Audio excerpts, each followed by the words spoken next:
bop, bop, bop. Bumblebee, bumblebee, bumblebee. We are in a sound garden at the moment. It makes sense to my work. I approach each project from the point of view of listening first and foremost. I mean, I look, you can't help but look. I think about the sound that's there. I think about sound that I might bring to a space.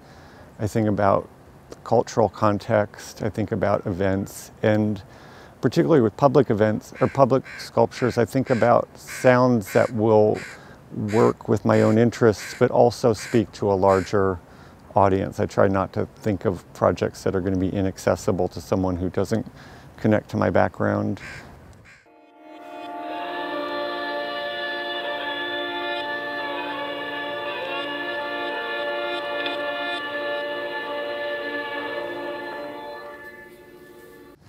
My punk history is long ago. I mean, I'm older than I look probably, and I started playing in bands in the late 70s.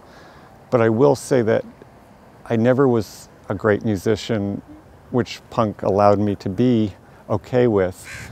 But that exposure to art, experimental music, also allowed me to realize that there was other ways to approach playing music or now working with sound, whether it's in relation to architecture or sight.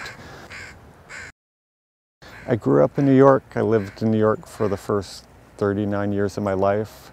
And I really grew up with the sound of the city and an intense drone and a sort of awareness of layers and how much that tension of sound kind of affected me, you know, in good and bad ways.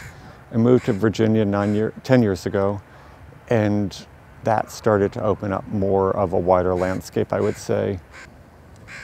I tend to work best and most comfortably site-specific, and creating a piece that's an engagement with the environment is very important.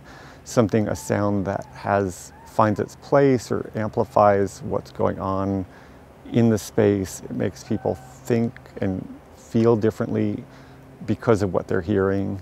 I'm still learning the sound of the waterfront. I mean, in some sense, I'm more drawn to the context than the sound.